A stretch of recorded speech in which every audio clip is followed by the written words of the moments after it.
So the Gemara here, or the Mishnah, I should say, is going to talk about a continuation of the fourth chapter, the laws of prayer. So we're continuing with the laws of prayer. And the chapter after this is going to talk about the blessings on food. So what I'd like to do is at least finish this chapter, try to do this chapter during this semester until Hanukkah. And definitely like to finish it before Hanukkah. And then after Hanukkah, that my goal is that we should be able to, at least for sure after Hanukkah, start the sixth chapter. So we've got about 6 pages here to accomplish, and I think it's should be an easy feat. So let's start now. So the Gemara said, the Mishnah says, again, we're on 30b, halfway down the page, the new chapter. It says, Ein oimdim lehispalel, we should not stand to pray, only mitoich koved rosh, with a literally heaviness of the head. Now, what does heaviness of the head mean? So Rashi says, hachna'ah, which means humility. Person should feel humility when they get ready to daven. And what that really means is that it's the opposite of lightheadedness, that you shouldn't start davening while you're in the middle of joking and having lightheaded party. You shouldn't go from there straight into davening, but rather a person should make sure to feel humble and ready to pray. They should prepare themselves to pray. Now, the Mishnah continues and it says, Chasidim Harishonim, the early Chasidim. Now, I have to clarify, there's a term Chasidim nowadays that started with the Baal Shem Tov. And the reason they were given the name Chasidim, one of the reasons, is because they actually used to put a lot of emphasis on prayer, on praying and rejoicing in mitzvahs. And because of that, they were given the name Chasidim. But the term in the Mishnah is the original Chasidim. These are pious people, righteous, very righteous individuals. That's the real term. Comes from this Mishnah. Chasidim Harishonim, the early Chasidim, hayushoyin sha'a achas u'mispalel. They would wait 1 hour and then daven. What do you mean wait 1 hour? I don't understand. 1 hour. And that means that they would go to shul. If the shul began at 9 o'clock, they would go at 8 o'clock. Oh. And they would sit down in their seat. Okay. And prepare themselves from 8 to 9 with prayers. Or some people can't relate to a 9 o'clock prayer, so let's call it 7:30. Yeah. So they would go at 6:30 to prepare themselves for the prayers that are beginning at 7:30. And these are the early Chasidim, and I think that's why they gave the name Chasidim to the students of the Baal Shem Tov, because they also put a lot of emphasis on their prayers. So it made sense to take that term based on this Mishnah that Chasidim used to put a lot of emphasis on their prayers and prepare for an hour. And they said, let's call this group, this new revolutionary group of people who follow the Baal Shem Tov. We're going to call them Chasidim, because they also put a lot of emphasis on preparing for their prayers. And what do I mean they prepare for their prayers? Well, many Chasidim go to mikveh every day. Many of them study a inspirational discourse before they pray. So the origin of that is this Mishnah, that the early Chasidim, they would wait 1 hour. Now, last semester, a few weeks ago, a month, 2 months ago, we learned, we had an interesting story where a rabbi made a mistake in the prayers, and they waited shtayim v'shalosh sha'os. They waited 2 or 3 hours, and they didn't remove him. And we had a question over there. Does that mean literally 2 or 3 hours? Or does it mean a few moments? They waited some time. So here, where it talks about the Hasidim Rishonim, they would wait sha'ah achas, 1 sha'ah. One of the commentaries in the back, Rabbeinu Yoina, he explains that it means literally 1 hour. They would wait 1 hour. The word sha'ah achas sometimes means more like a short amount of time.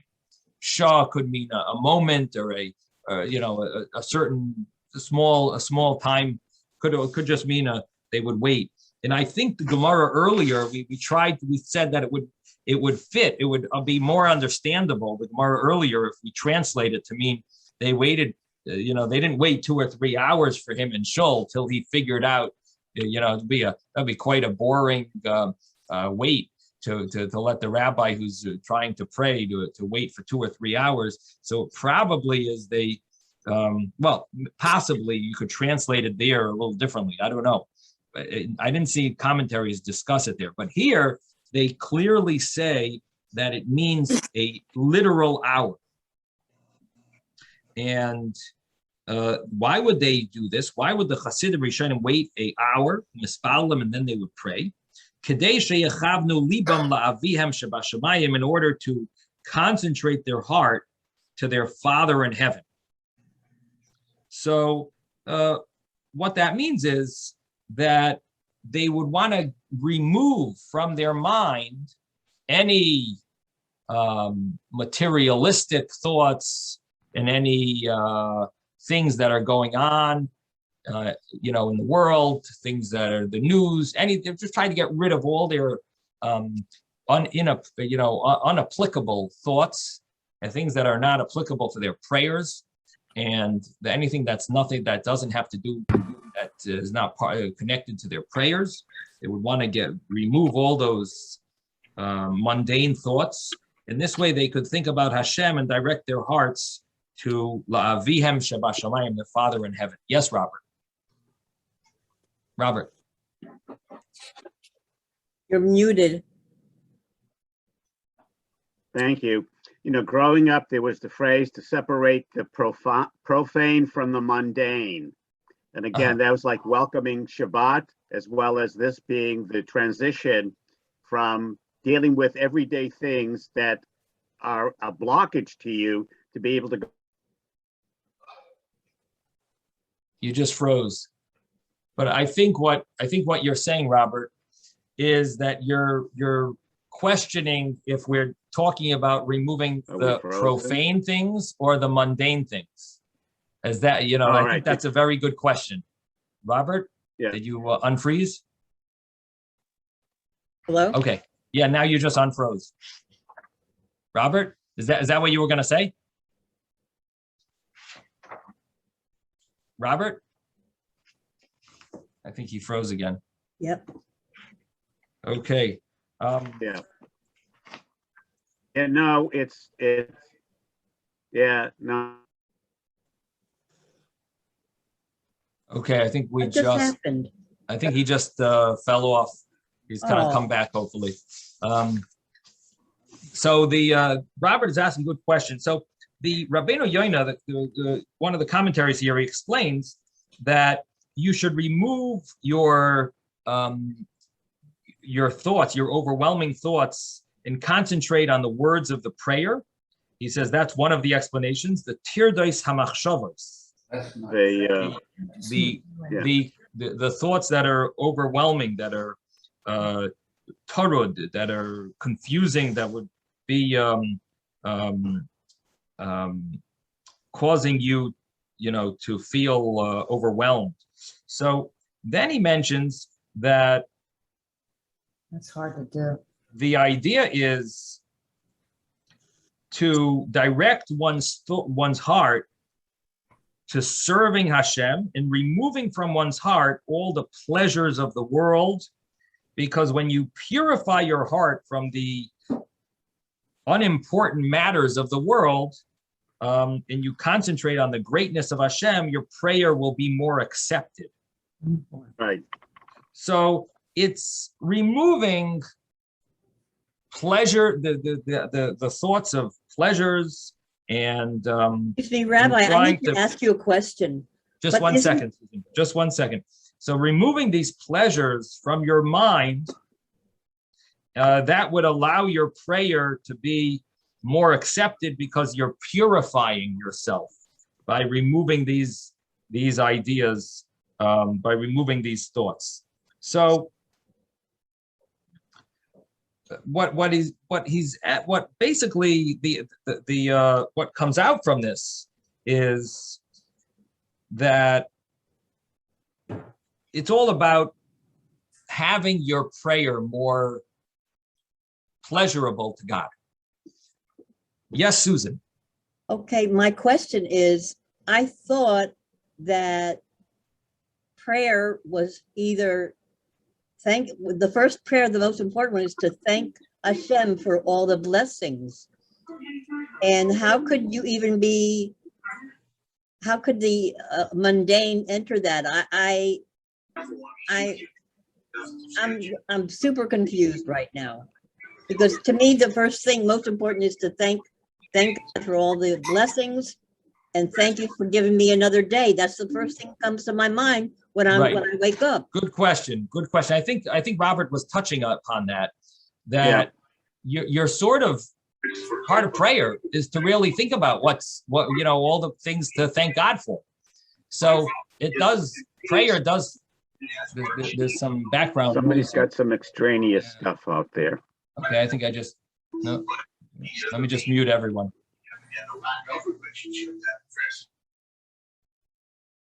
Yeah. Okay. So Okay.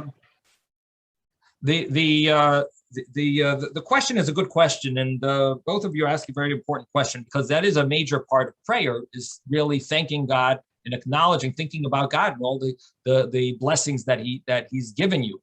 But the point here is that we're taking our thoughts off the indulgence in pleasures. That's really what we're doing. So yes, we're thanking God for giving me a place to live and giving me, everything that I need and sustenance and all that. Yes, we're thanking God, but we're not allowing in our minds to just like the passion that we have in materialistic things. We're removing that passion, because now it's about passion for God, and for many of us, that's, our minds are basically, for almost all human beings, our minds are passionate about mundane and physical materialistic things. And we want to purify that, because our mind should be directed towards holy things, towards Hashem. So there's a difference between thanking God for the blessings that you have and having your mind totally enveloped in the passions of the world, of the physical world. Yes, Robert.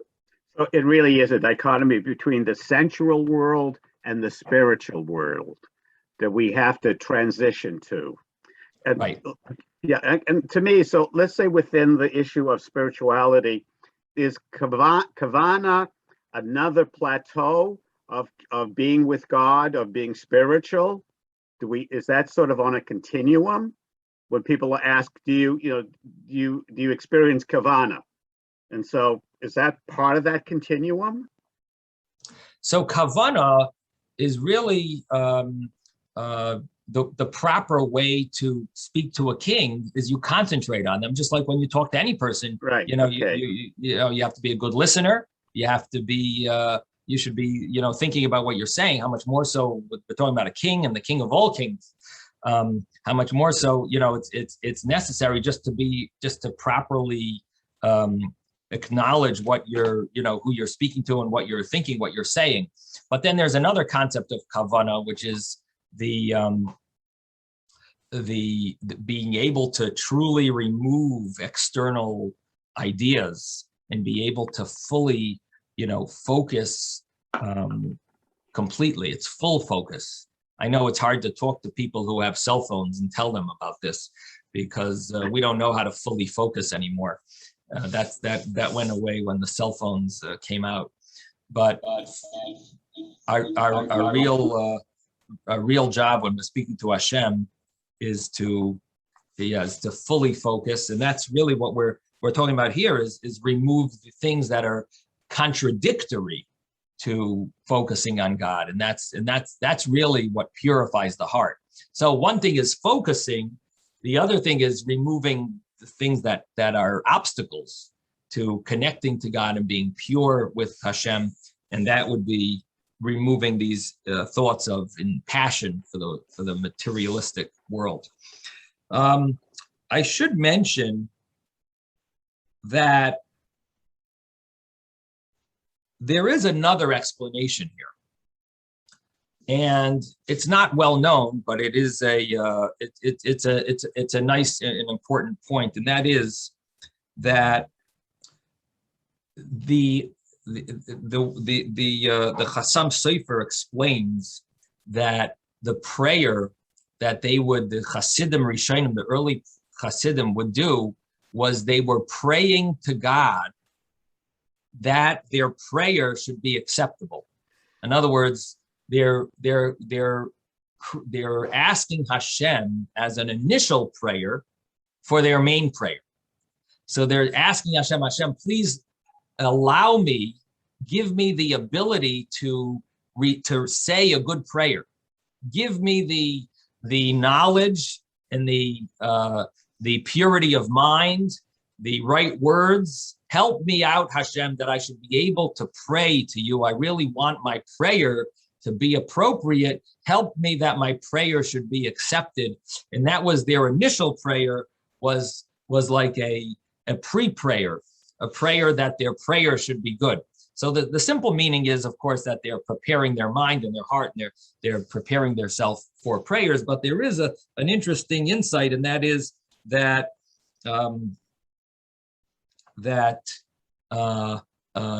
praying that the prayer should be good. It's like an actual prayer, but it's similar to what we do before the Shemona Esrei. Before the Shemona Esrei, we say Hashem Sefasai Tiftach.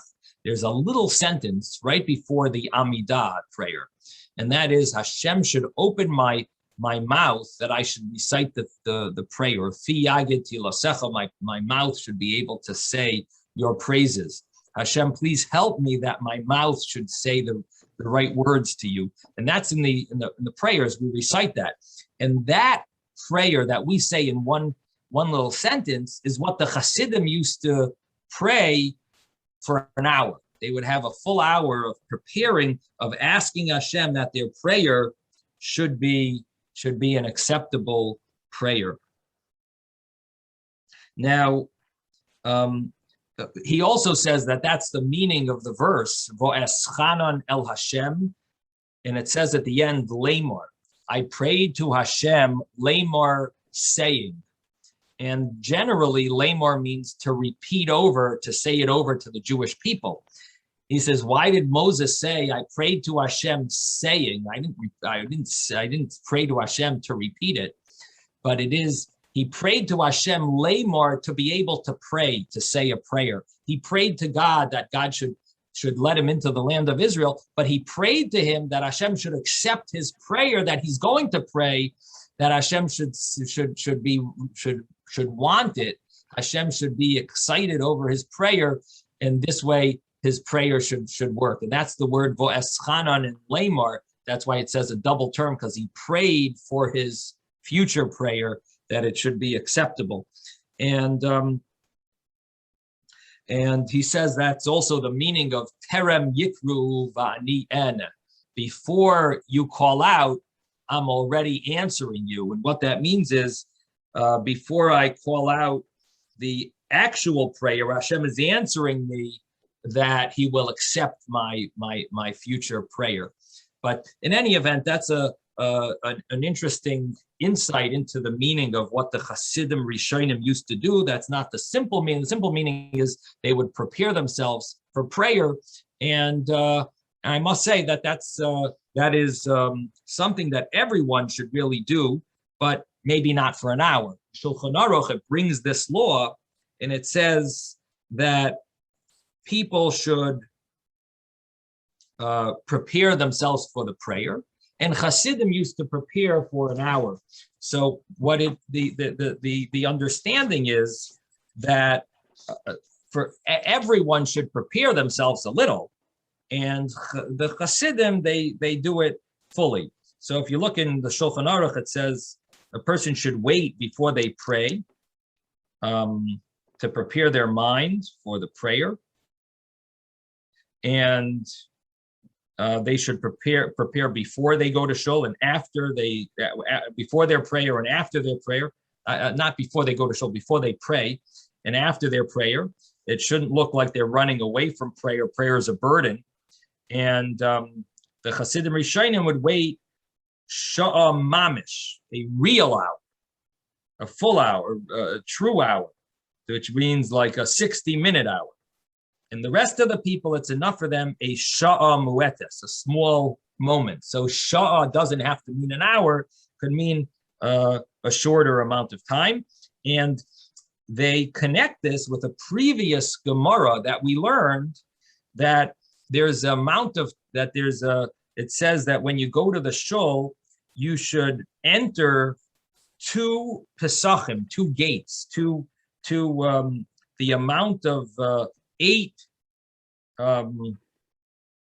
hand breaths. You shouldn't stand right by the door. But there were 2 meanings of that prayer, of that statement in the Talmud. One of the meanings of that statement was you should enter deeper into the synagogue. You shouldn't stand right by the door. Another meaning of that is that you should wait that amount of time that it takes to walk that measure before you pray. So this Gemara, this Mishnah could be, according to that meaning of the Gemara earlier, this could be connected, and it would mean that every person should wait that amount of time, whatever it is, a minute, 2 minutes, and think for 1 or 2 minutes, stop what you're doing. And most people don't do this. Most people walk right into shul and they quickly put their tefillin on, and the shul is already started, Baruch Shamar. But there are, you always find in shuls, there's always someone who comes early and is waiting and ready. And that's really what this means. You should be waiting, ready, and thinking about Hashem for that few moments before. And how much more so, how great it would be if someone could go for an hour before shul and be able to really concentrate on Hashem and think about Hashem and maybe study something that's inspirational before their prayer.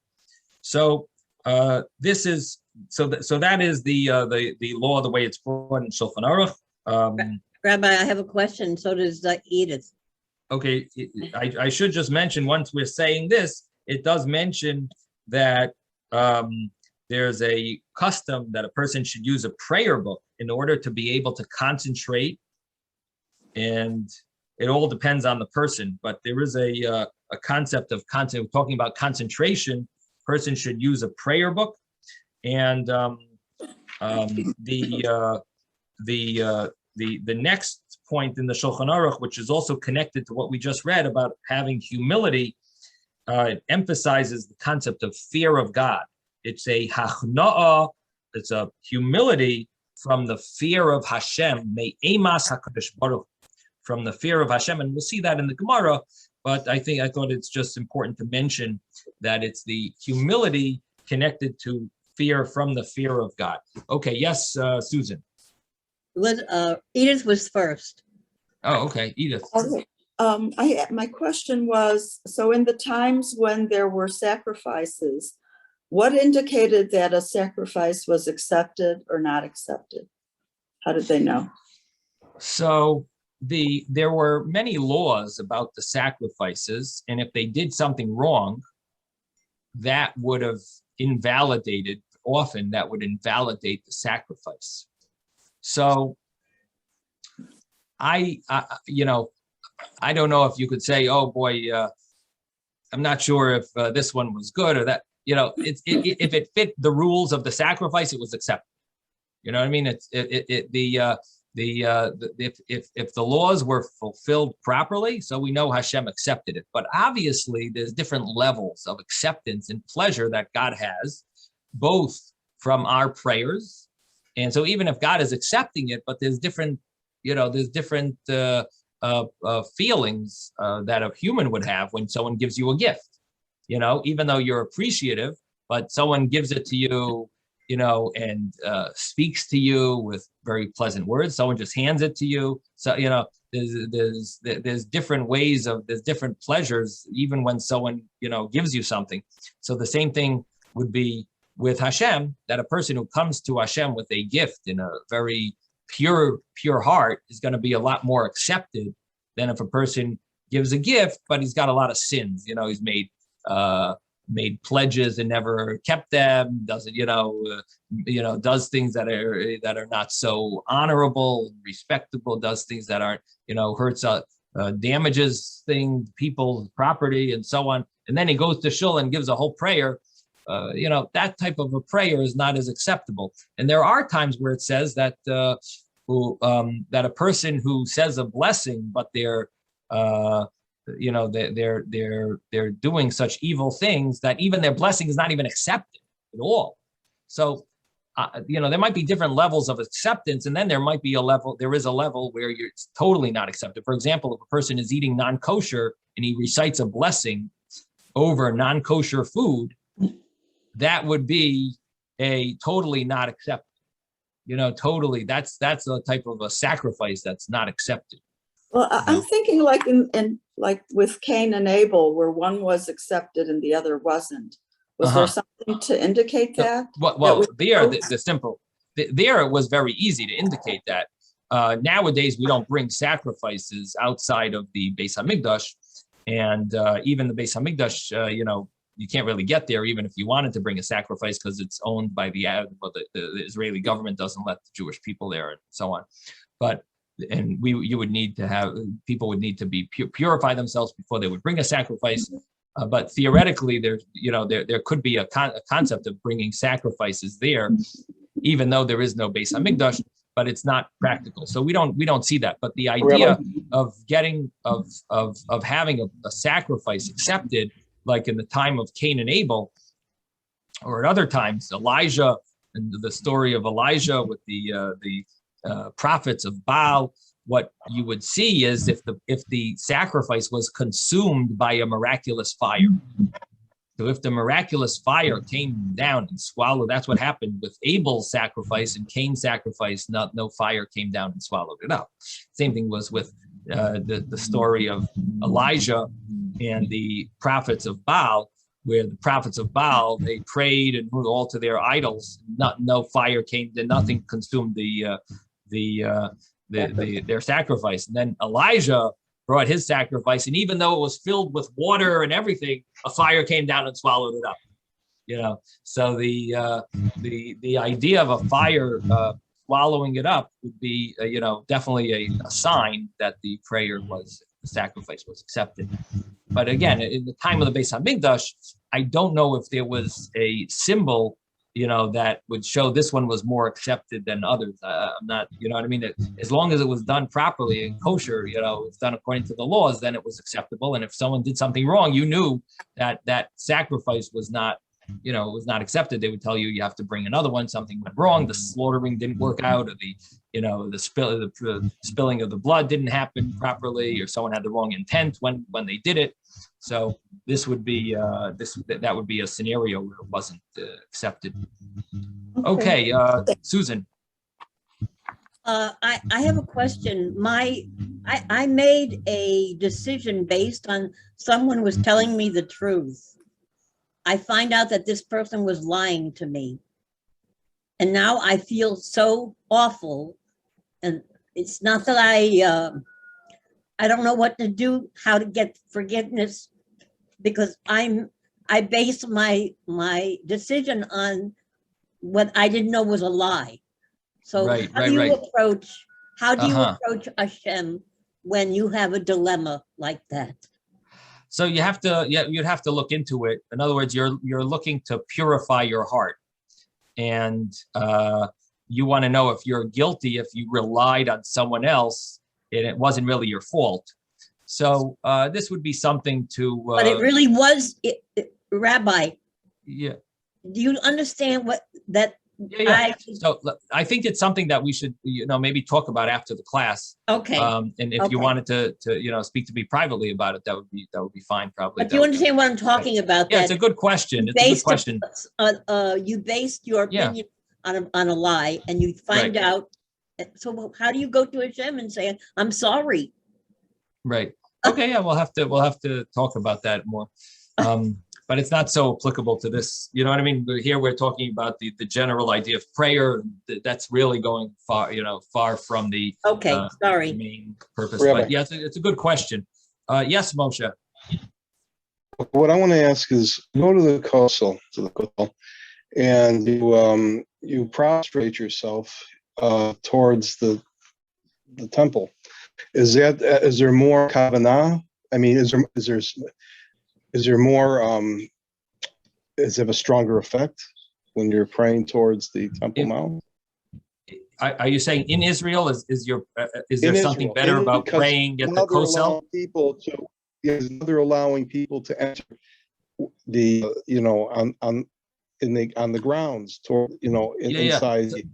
Right. So the thing is that it does say that the place where you pray could have the purity of the place, like it says praying at the grave of a righteous person reciting Tehillim. You have the holiness of that place allows your prayers to be more accepted. So for sure, it depends on the person, depends on the place where you are. All these things are elements that help out our prayers. So davening at the Kaisel or close to where the Beis Hamikdash was, and so on. These are things that help our prayers be accepted. Okay. Was there any other questions? I think Ezra, did you want to say something? The term Koved Rosh, according to Rashi, means Achna'ah, which is submission. I think I guess that would be the definition, as far as I can tell. Okay, that's probably a better word. Commit yourself to. Yeah, there is an aruch, and the aruch says that really Koved Rosh means you should actually bend your head down. And one of the commentaries wants to translate Rashi to mean that, or Zarua says that Hachna means Hachnas Haroish. But the common understanding of Rashi is the submission of the heart, which is a certain element of humility. But if you like the words, maybe submission is better. Thank you. Yeah. Okay. And we are going to continue in the Mishnah, and the Mishnah says, "Afilu hamelach shoyel b'shloimai." Even if a king asks how you are, lo yeshivenu, you should not answer the king when he's asking you this question if you're in the middle of your prayer, Amidah. Va'afilu nachash, even a snake, karoch ala keva, is wrapped around your ankle, lo yafsik, do not stop and interrupt from your prayer. So this is the a Mishnah that really emphasizes how important it is to concentrate on our prayers, to the extent that Hasidim Rishonim used to spend an hour before their prayers to be able to concentrate. And during the prayer, even if a king is asking how you are, you shouldn't answer him. Even a snake is wrapped around you. So this is helping us with the laws, teaching us the laws of prayer. The Gemara begins and says, "Minohani mili," from where do we know these things that the Mishnah says? That you need to have Koved Rosh, a submission of the heart, or a humility in order to pray. So Amar Rabbi Elazar says, the Amar Kra, the verse says, Vihi Moras Nefesh. We learned this together in the book of Shmuel. Hannah. The story of Hannah, thank you. And it says that her soul was bitter. Vihi Moras Nefesh. And that shows us that she had this level hachna'ah, submission, when she prayed. So she wasn't praying with lightheadedness, just the opposite. She was praying with this bitterness of the soul, which is a strong concentration on God and submission to God. The Gemara asks, how do you know that that's the way every person should do things just because she did that?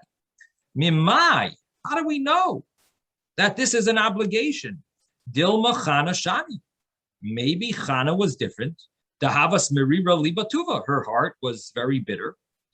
And because of that, she prayed them. Doesn't mean that every person is supposed to follow them. Ella Amar Rabbi Yosi Rabbi Chanina. So Rabbi Yosi, the son of Rabbi Chanina, says from a different verse. Mehacha, from here. It's a verse in Psalms. And we say it in our prayers. Va'ani b'roiv chastafa. And I, with Avay Vesech, I come to your house with a roiv chastecha, with a abundance of your mercy, of your kindness. Eshtacha v'al heichol kodshecha b'yirasecha. This is the main word. I will bow down to the heichal, your holy sanctuary, with your fear. B'yirasecha, with your fear, with your awe. So we see from here that a person should fear Hashem, should have, when he prays, he should have a visible fear, a feeling of fear of Hashem before he bows down to Hashem. So the Gemara again asks, how do we know that this is a law that applies to everyone? Mimai, Dilma David Shani. Maybe David was different. Dahava Matzar Nafshe Baracha Metuva. He pained his soul with begging Hashem with great mercy, and because of that, he would feel that he would bow down to Hashem with fear, with that element of fear, because that's the feeling that he had. Ella Amar Rabbi Shua ben Levi mehacha. So Rabbi Shua ben Levi says from here, Hishtachavu laHashem bahadras kodesh. Bow down to Hashem with literally hadras kodesh. The word hadras, the Gemara is going to say we're going to switch the letter hey with ches. But the literal meaning, what is that? It's more than that. I mean, there's also transposition of the Dalet and the Rosh. Yeah, okay. We're gonna switch around the letters, but the verse itself says, "Bow down to Hashem with the glory, with the glorified holiness," and the Gemara says, "Al chikri bahadras ela becherdas." We're going to switch the hey with a ches, and then if you switch around the letters, you have the word charada, which is fear, awe. So we're going to translate it to mean bow down to Hashem with awe of the holiness of Hashem. And that's how a person should pray. So Rabbi, if somebody has a bitter heart, how can they pray properly? Why not? They're not bitter against Hashem.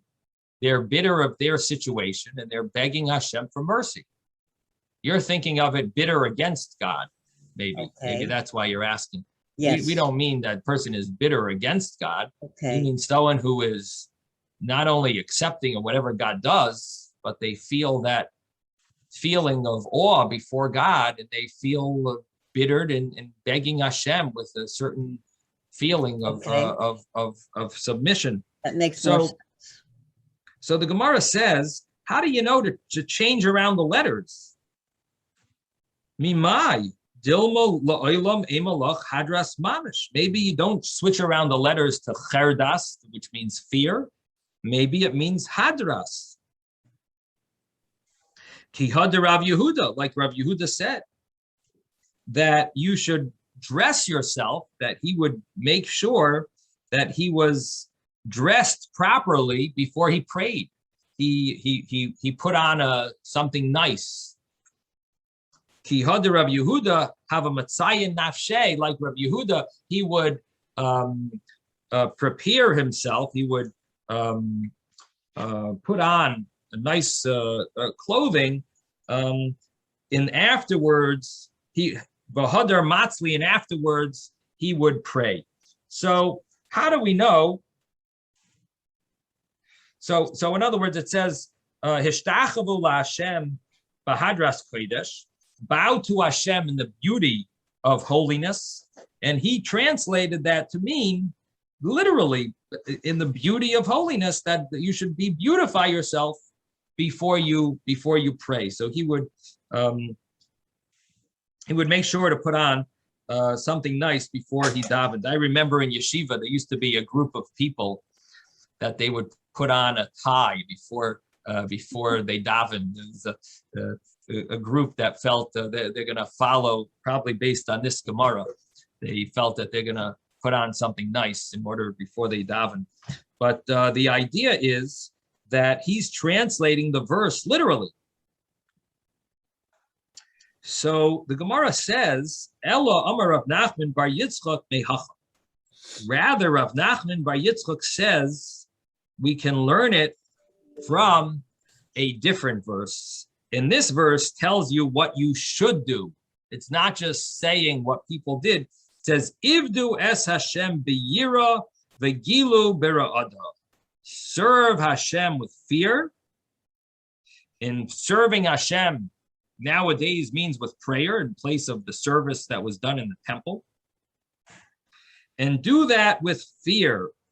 And then it says, V'gilu bera'ada, the end of the verse says, and rejoice with trepidation. So the Gemara says, and what does that mean? So in other words, we have a proof that you should have a fear. You should prepare yourself to fear Hashem before you pray. And the Gemara asks, what does it mean, the end of the verse, that it says you should rejoice with trepidation? Amar Rav Ada bar Masna Amar Rabba, or Rav. Rav Ada bar Masna says in the name of Rabba or Rav, the Makam Gila Sham Tehera Ada, in a place where you have rejoicing, there you should have trepidation. Don't lose yourself with rejoicing. You always need to make sure that there's trepidation as well, because otherwise you may,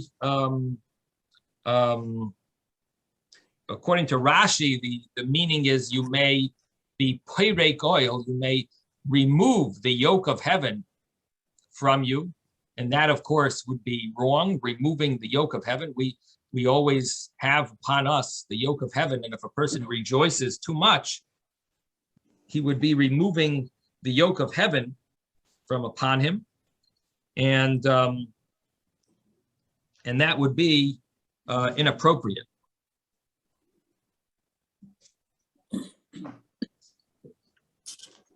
Another translation is that a person might end up, if they do not feel this type of,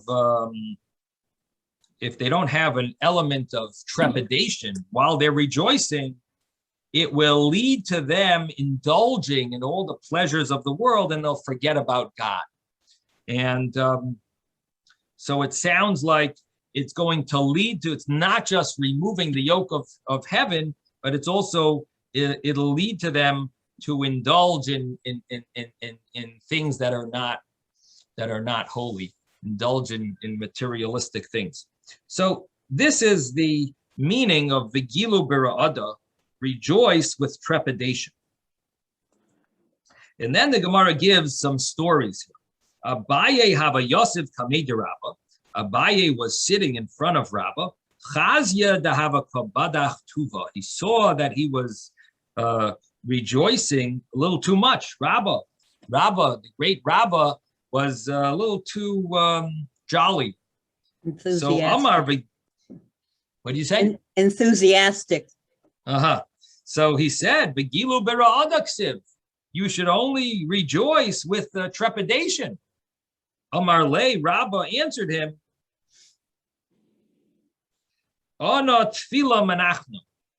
I am wearing tefillin, and if the tefillin are on me, that means that my thoughts are on Hashem. Hashem's kingship is upon me, and I am not whatever I'm jolly about.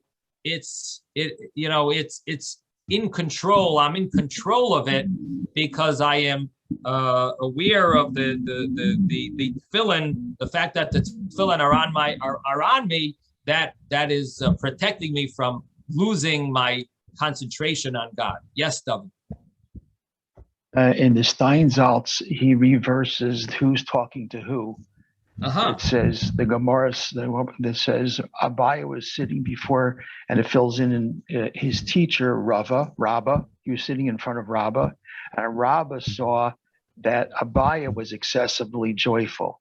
So he said to Abaye, it's written, rejoice with trembling.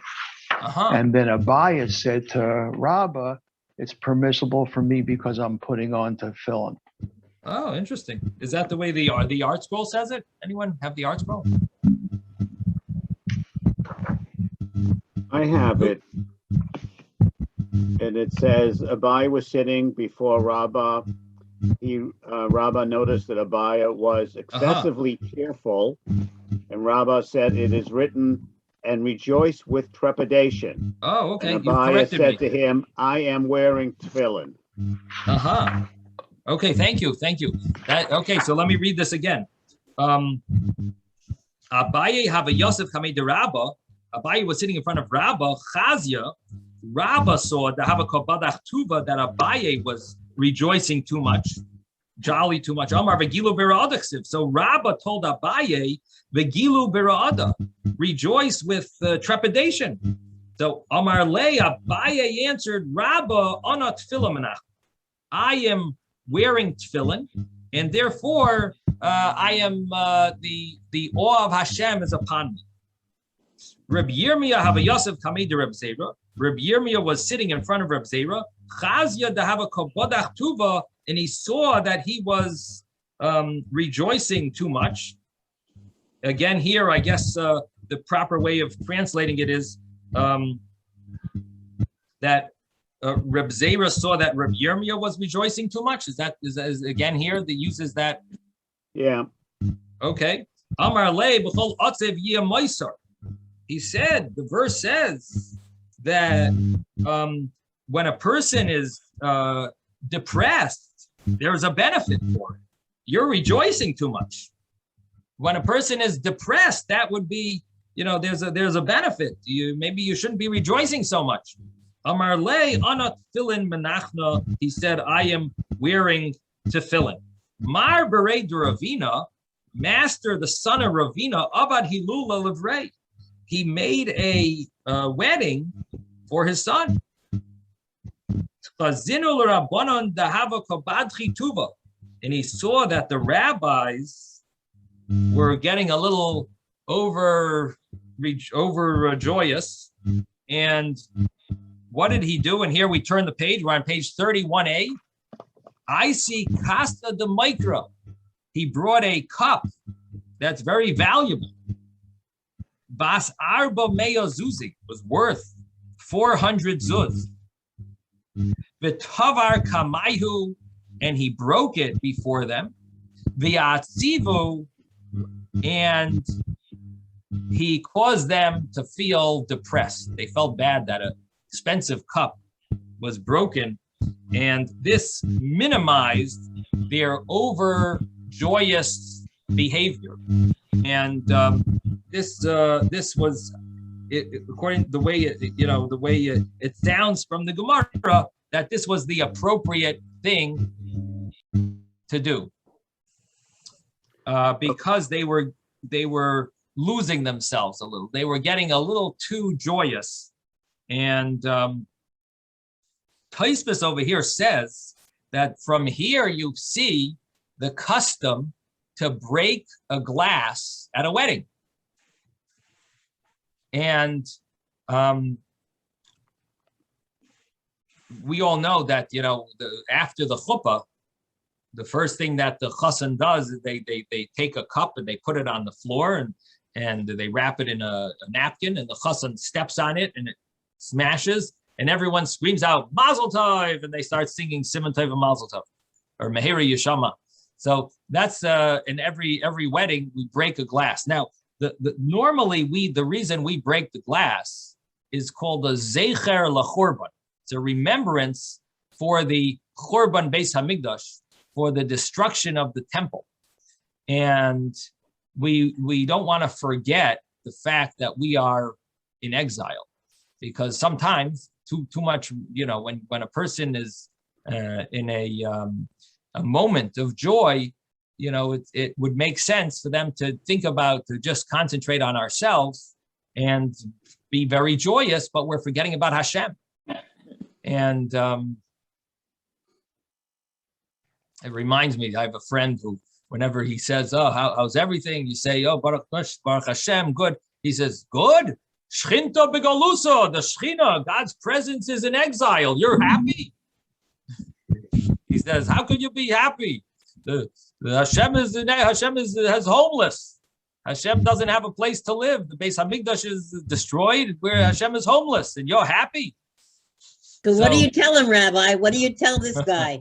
Good, it's good. Or is it just the thing that he says?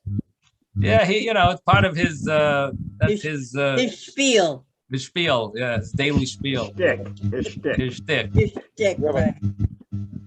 So yes, Moshe. Okay, what about on Purim? We overindulge, shikar and all those other things, and then all of a sudden, everybody's losing control, and I've heard that there's been. Don't say we, say some of us. That's also does create a problem. But I've been at some Purim events where people have been out of control.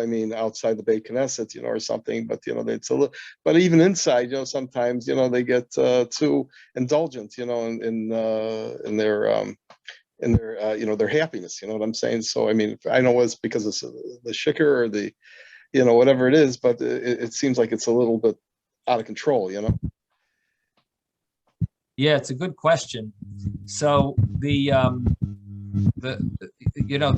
a story in the Talmud where it says that 4 people entered the orchard of the Kabbalah, and Rabbi Akiva was the only one who exited and was still normal. The others, bad things happened to them.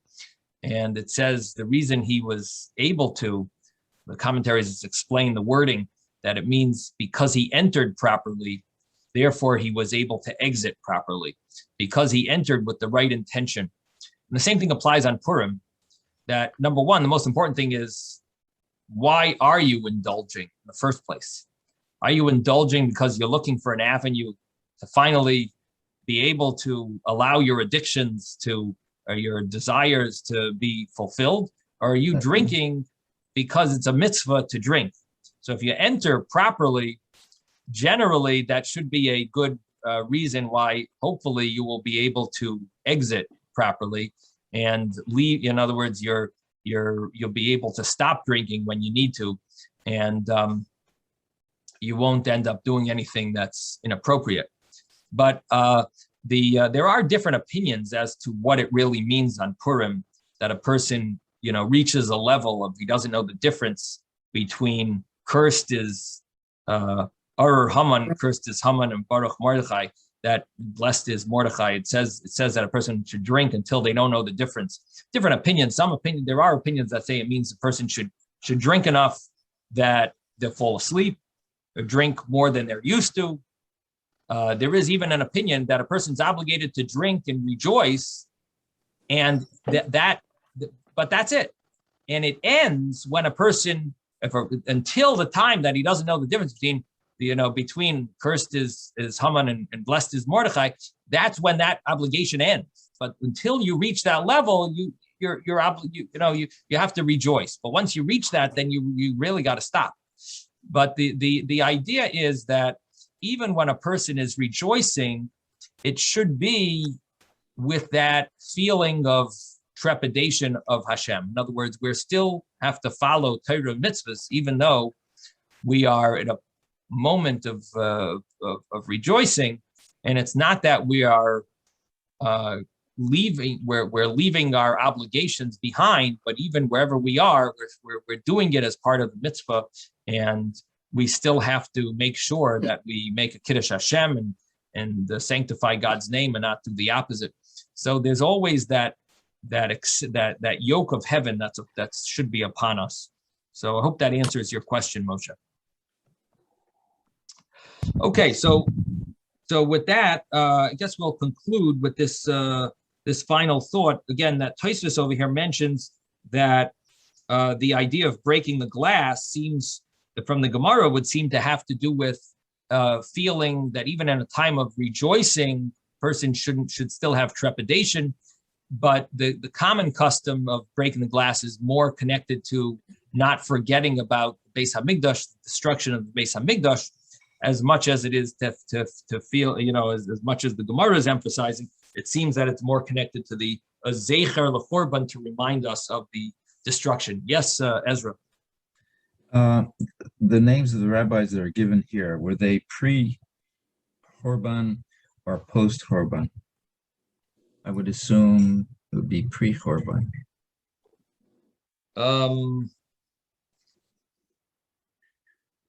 I mean, generally, all the Mishnah and the Gemara is all after the destruction of the Beis Hamikdash. It's from the Tanoim are from up to the year 200, from like the year 0 to 200. So you might have a few that were in the time of the Beis Hamikdash, and then the Amoraim are all from the year 200 to 500. So those are for sure. The Beis Hamikdash was destroyed in the year 70. So generally, even the Tanoim are after. So here we're dealing with Amoraim, right? Reb Yirmiyah, Reb Zera, Ravina. These are Mar Bered Ravina.